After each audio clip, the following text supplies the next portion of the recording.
मिथिलेश तिवारी हमारे साथ हैं। सर, आपको बधाई। बीजेपी ने बक्सर से आपको अपना प्रत्याशी बनाया है, कितने तैयार हैं और जीत को लेकर कितने आश्वस्त? नहीं, पूरी तरह तैयार हैं और जीत के लिए 200% पूरी तरह से आश्वस्त हैं, क्योंकि जिस जगह हमको भेजा जा रहा है वो जगह मेरे लिए नया नहीं है। 1995 से उस लोकसभा के कण-कण में मैं हूँ और हर चुनाव में मैं बक्सर जाता रहा हूँ और मेरा घर और बक्सर के बीच में 50-60 किलोमीटर की ही दूरी है और हम सभी लोग भोजपुरी भाषी हैं और एक दूसरे की रिश्तेदारियां भी काफ़ी हैं। लगभग 2 दर्जन से अधिक मेरे रिश्तेदारियां बक्सर में है और बक्सर की रिश्तेदारियां हमारे यहाँ। तो हमारे लिए कोई नया नहीं है। खुशी इस बात की है कि आदरणीय प्रधानमंत्री जी ने, आदरणीय राष्ट्रीय अध्यक्ष जी ने, आदरणीय गृह मंत्री जी ने मुझे बक्सर जैसी सीट से उम्मीदवार बनाया है। इसको लेकर के बहुत खुशी है, क्योंकि बक्सर एक सामान्य लोकसभा नहीं है, वो प्रभु श्री राम की शिक्षा स्थली है। वो माँ गंगा के तट पे बिहार में सबसे पहला जिला है जहाँ माँ गंगा वहाँ पर आती हैं। मैं नारायणी के तट में जन्म लिया हूँ और माँ गंगा की सेवा करने का अवसर मिल रहा है, तो इससे बड़ी खुशी मेरे लिए कुछ नहीं हो सकता। और सबसे बड़ी खुशी कि जब बिहार में बीजेपी और देश में बीजेपी की स्थापना हुई तो उसमें हमारे भीष्म पितामह कहे जाने वाले आदरणीय कैलाशपति मिश्रा जी, जिन्होंने हम लोगों को उंगली पकड़ के राजनीति सिखाया, उनका घर उसी लोकसभा में है। तो मुझे उनकी भी पुण्य भूमि का दर्शन, उसको सजाने का अवसर मुझे मिलेगा और मैं वो करूंगा।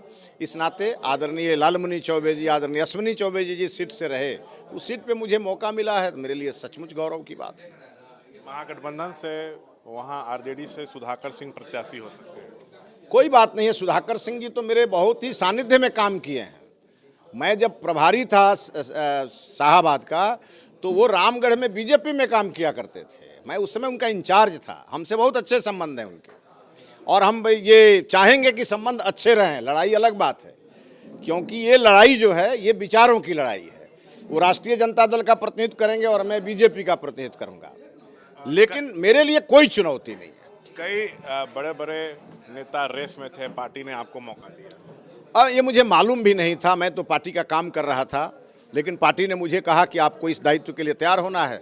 मैंने कहा कि पार्टी जो काम देगी मैं वो काम करूंगा। पार्टी ने मुझे मौका दिया, मैं बक्सर जाऊंगा, वहाँ की जनता के चरणों में अपना प्रणाम निवेदित करूंगा और मैं मोदी जी के सिपाही के रूप में जा रहा हूँ। क्या कह के वोट मांगे? नहीं, मोदी जी के सपनों को साकार करेंगे। मोदी जी आज जिस रूप में इस देश को आगे बढ़ा रहे हैं, तो एक सिपाही के रूप में जो उन्होंने मुझे ये दायित्व दिया है उसको पूरा करने के लिए बक्सर का सर्वांगीण विकास कैसे हो, उसका सांस्कृतिक विकास कैसे हो, और केवल मिनी काशी कहने से बक्सर का विकास नहीं होगा, करके दिखाना होगा।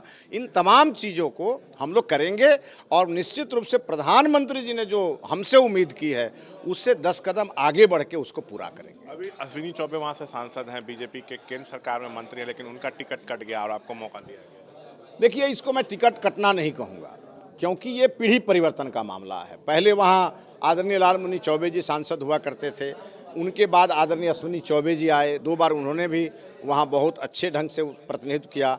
अब मुझे मौका मिला है, चूँकि हम तीनों लोगों के उम्र में लगभग 10 साल 15 साल का अंतर रहा है, तो ये पीढ़ी परिवर्तन है, ये होता रहता है। और आदरणीय चौबे जी को पार्टी ने कुछ और काम के लिए हो सकता है कि उनको रिजर्व किया होगा और हमको ये मौका दिया होगा, और ये मौका मुझे मिला है उसमें चौबे जी की सहमति भी शामिल होगी, तभी मौका मिला है। आप विधायक रह चुके हैं, अभी महामंत्री हैं, तो आपको तो लंबा अनुभव। जी बिल्कुल, अनुभव की कोई कमी नहीं है और इसी अनुभव के सहारे और अपनी कर्मशीलता के सहारे मैं बक्सर का सर्वांगीण विकास करूंगा और मैं ये साबित करूंगा। मैं जो कहता हूं वो तो करता ही हूं, जो नहीं कहता हूं वो भी करता हूं। ये मैं 5 साल विधायक रहा हूं, मैंने प्रूफ किया है। तो ये थे तमाम मसलों पर बातचीत करते हुए मिथिलेश तिवारी। कैमरा पर्सन शैलेश कुमार सिंह के साथ शशांक कुमार, एबीपी न्यूज़, पटना।